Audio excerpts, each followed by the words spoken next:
जिसका नाम, जो कश्मीर में ड्यूटी करता है, जिसका नाम चमनलाल शर्मा है, जो आज यहाँ पे डायरेक्टर है हॉर्टिकल्चर का, अभी भी ड्यूटी दे रहा है। एसीबी ने उसके खिलाफ कार्रवाई करती है। 2021 से लेकर 2024 तक वेरिफिकेशन करती है। कब से लेकर?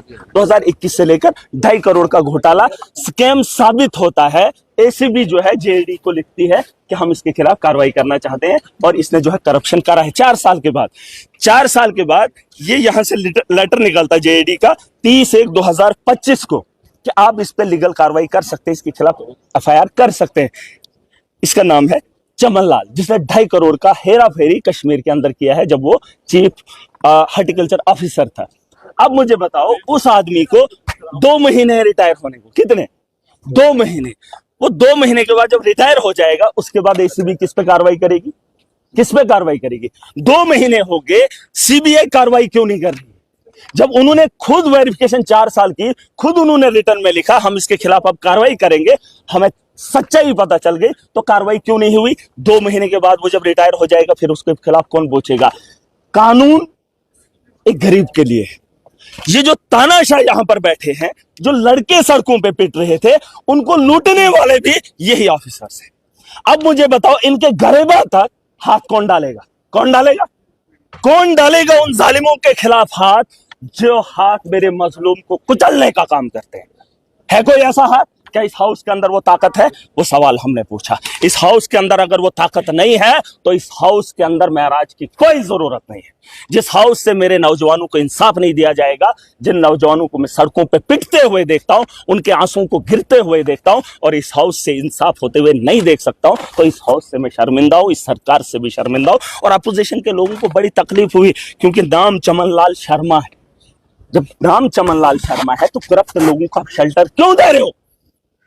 किसी को इजाजत नहीं है। यह हाउस जितना इनका, उससे ज्यादा मेरा है, और मैं चुन कर आया हूं। मैं भाजपा को चेतावनी दे रहा हूं, यहां पर वो अपना अधिकार न समझे, अपने बाप की जागीरी से न समझे, और महराज पे ये उंगली उठाएं कि मुझे बोलने का अधिकार नहीं है। ट्वीट पे 20 मिनट बहस होगी, इनकी बातों पे चर्चा दिन भर होगी, लेकिन एक नौजवान की पिटाई हो रही है, नौजवानों के रोजगार के बारे में बात करने के लिए कोई तैयार नहीं है। तो महराज यहां बेसब्री से इनका तमाशा देखेगा इस हाउस के अंदर? नामुमकिन है। सवाल बाहर भी उठने चाहिए जम्मू कश्मीर की बेहतरी के लिए, अंदर महराज पूरी ताकत से इन्हें रोकेगा। जब जब बेहुदा सवाल उठेंगे, महराज इन्हें रोकने का काम करेगा। मैंने स्पीकर साहब को कहा, ट्वीट पे कट मोशन पे क्या सवाल है? क्या इन्होंने कोई अफलातून का सवाल लाया होगा? अरे कट मोशन में भाजपा तो चीख ही रही है। 10 साल से बीजेपी और पीडीपी ने मिलकर लूटा।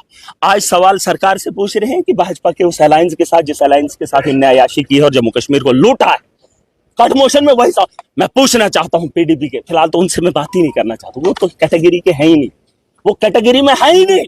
क्या है उनका सवाल, मैं जानना चाहता हूं। मैं उनका जवाब डिपार्टमेंट से खड़े लेंगे। अब सुन लीजिए, जवाब हम देंगे, लेकिन उनके जवाब के लिए, उनके सवाल के लिए बहस। चमनलाल शर्मा ना होता, कह रहे कि चमनलाल शर्मा नाम, अगर शर्मा ना होता तो फिर बीजेपी हमारे साथ खड़े हो जाती। देखिए, महराज का एक उसूल है, महराज का एक उसूल है, चाहे हिंदू है या मुसलमान है, जो मेरे मजलूम को लूटेगा, हाँ वही मैं कह रहा हूं। तभी तो बीजेपी को तक, वो तो हिंदुत्व के नाम पे राजनीति भी करती है, राजनीति भी करती है, और खेल भी खेलती है। मुसलमान का जहां नाम आ जाए, मुसलमान का जहां नाम आ जाए, वहां पे हंगामा बोलेंगे, लेकिन लूटने वाला जब लाठियां हिंदू पे पड़ती है, तब ये नहीं बोलेंगे। तब ये नहीं बोलेंगे जब नौजवान नशा लेता है, जिस नशा को इन्होंने बेचा है, तब इनको फिक्र नहीं है। पूछो, शराब की दुकानें बंद करेंगे ना?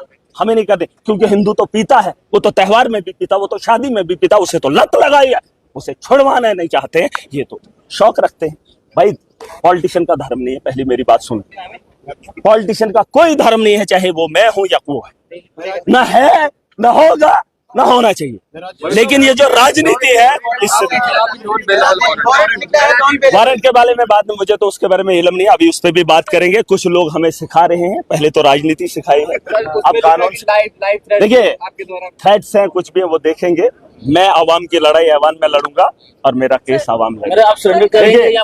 कुछ काम जो काम हमारा है वो हम करेंगे, और जो काम जनता का है वो जनता करे। अगर केस हमारे खिलाफ है, वो आवाम, हमारा केस आवाम लड़े, मैं जनता का केस लड़ने के लिए। समर्थन दिया हुआ सरकार को, आप ही की बात नहीं सुनी जा रही। नहीं, सरकार किसने कहा? सरकार किसी की नहीं होती, वो सबकी होती है, चाहे मैं समर्थन में हूं या नहीं हूं, चाहे अपोजिशन। पॉलिसी सबके लिए, जम्मू कश्मीर के लिए बनानी, ये किसी पॉलिटिकल पार्टी के लिए नहीं। यहाँ पे पार्टी नहीं है, यहाँ सरकार सबकी है, ये बात आप सुन लीजिए। मैं सरकार का हिस्सा हूँ, वो बात अलग है, लेकिन काम जब होगा उतना ही आपके लिए भी होगा, उतना ही दूसरे के लिए भी होगा। ये फर्क आप मत समझिए। आप पढ़ा लिखा तबका है, सरकार जब भी पॉलिसी बनाएगी तो सबके लिए बनती है, वो विपक्ष और पक्ष को नहीं देखती है। इस बारे में मत रहिए, मैं सरकार का हिस्सा जरूर हूँ, लेकिन सरकार पे हासिल SHO कहा कि आपको तुरंत अरेस्ट करे। देखिए कर लें, देखिए कानून का मामला है, अगर ऑनरेबल कोर्ट ने ये लिखा है तो जरूर उस पर बात होगी। लेकिन मैंने आपको ये कहा, मैं आवाम की लड़ाई आवाम में लड़ूंगा, और सुन लीजिए मेरी लड़ाई आवाम खुद लड़ेगी। कोर्ट में जाना हो आवाम खुद जाएगी, आवाम खुद देख लेगी। और सुन लीजिए, जो तानाशाह होते हैं ना, वो कानून उनका पेशा रहा है। कानून के साथ, अब पहले तो पैसा होता नहीं था अपने पास, जम्मू की तारीख कब भुगते, टोडा की तारीख कब भुगते, पैसा भी है, फिलहाल लोग हैं, लोग देख लेंगे। ऐसा नहीं है, ऐसा कोई क्राइम नहीं किया है। किसकी? मेरी आवाज को नहीं, 15 साल दबाए हैं, आप क्या दबाएंगे? आप तो आवाज गूंजेगा, पूरा देश जानेगा, इनके हकीकत को सामने लाएंगे। जो नौजवान लाठी खा रहे हैं, जो नौजवान बेरोजगार है, उसे जागना होगा। आज ये इन्होंने क्या कहा, एक आदमी उठा बीजेपी का, शायद आप इनके जो यहाँ पर तकरीरें हैं ना, यहाँ पे जो कर रहे हैं पिछले कुछ दिनों से, आप इनको गौर से सुनना। आज कह रहे हैं कि NHM की तनख्वाह जो है फलानी स्टेट की तरह होनी चाहिए। भाई 10 साल तुमने क्यों नहीं दिया? बेरोजगारी क्या 4 महीने में होगी? स्कूल के अंदर टीचर नहीं है, वो सिर्फ 4 महीने, जब से सरकार बनी तब से जो छुट्टियां ही थी स्कूल में। तुम अभी क्यों बता रहे हो वहां पे स्टाफ नहीं? खुद बता रहे हैं गलतियां, खुद गिना रहे हैं। बताओ तुमने 10 साल क्यों नहीं ठीक किया? आप क्यों हाइपर रहते हैं? इसके पीछे क्या रहा? जब तुम्हारे सामने बच्चा रोएगा तो आप हंसोगे। जब आपके बच्चे को तकलीफ होगी, टांग टूटी होगी, या वो बीमारी से लथपथ होगा, तो एक बाप हंसेगा नहीं? एक मिनट, मुझे आप हंसोगे नहीं? मुझे मेरे से आप हंसोगे नहीं? हंसोगे क्योंकि आपको उस बच्चे का दर्द होगा सीने में। जो जिस तर्ज पे बच्चे कल रो रहे थे, वो दर्द में यहाँ पर लेकर आए, और आप कह रहे हैं आप हाइपर। जो बच्चे सड़कों पे कल लाठियां खा रहे थे, जिनकी आंखों से आंसू थे, आपने नहीं देखे? आज ही आपने खा रहे हैं, वो कई सालों तो से तब से ही मैं हाइपर हूं।